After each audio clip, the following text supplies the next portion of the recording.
ஜெபம் பண்ணுங்க. நீங்க இடம் வாங்க நினைச்சா அதுக்காக ஜெபம் பண்ணுங்க. உங்களுக்கு யாராவது லேண்ட் தரேன்னு சொன்னாங்கன்னா அதற்குரிய பணத்தையும் கர்த்தர் தருவார். அதற்குரிய வழிகளை ஆண்டவர் திறப்பார். ஐயோ நான் போய் எங்க வாங்குறது, எனக்கு பணம் இல்லை அப்படிலாம் நினைக்க கூடாது. ஆண்டவரே லேண்ட் வாங்க எனக்கு பணத்தை நீர் தருவீர் ஆண்டவரே, என் வியாபாரத்தை தொடங்க நீர் பணம் தருவீர் ஆண்டவரே, நான் எதை செய்ய விரும்புகிறேனோ அதற்குரிய வழிகளை கர்த்தர் சுதந்திரிக்க செய்வார்.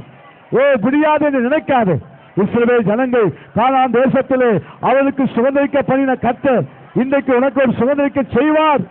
உங்களுடைய ஏழாமை பேச வேண்டாம். உங்களை ரட்சித்த ஆண்டவர் இப்ப இருக்கிறதை பார்க்கலும் பழுகி பெருகும்படியாக நட்சத்திரங்களை போல பெருக பண்ணுவார்.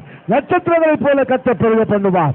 அதற்கு தான் இந்த ரட்சிப்பு, அதற்கு தான் இந்த மனம் திரும்புதல், அதற்கு தான் இந்த பரிசுத்தம், அதற்கு தான் தேவ சபை. கராபாலாமா கராபதுராபா என் ஜனம் எகிப்திலிருந்து வெளியே கொண்டு வா என்று சொன்ன கர்த்தர் இன்றைக்கு சாத்தானுடைய பிடியிலிருந்து வெளியே வாருங்கள்.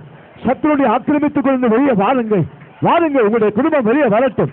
பிசாசாகிய பார்வோன் உன்னை அந்த இடத்துக்குள்ள வைக்காதபடிக்கு இயேசுவின் நாமத்தினாலே பார்வோனாகிய பிசாசே, பார்வோனாகிய பிசாசே, என் ஆத்துமாக்கள் நீ அடிமையாக்கி விடாதே. இயேசுவின் நாமத்தினாலே இந்த கால வேளையிலே பார்வோனாகிய பிசாசை நாங்கள் நசுக்கி உங்களுடைய ஜனத்தை வெளியே கொண்டு வருகிறோம் ஆண்டவரே. உங்களுடைய ஜனத்தை வெளியே கொண்டு வருகிறோம். உங்களுடைய ஜனத்தை வெளியே கொண்டு வருகிறோம். கர்த்தருடைய நாமம் மகிமைப்படுவதாக. இயேசுவின் நாமத்தில் பிதாவே, ஆமென்.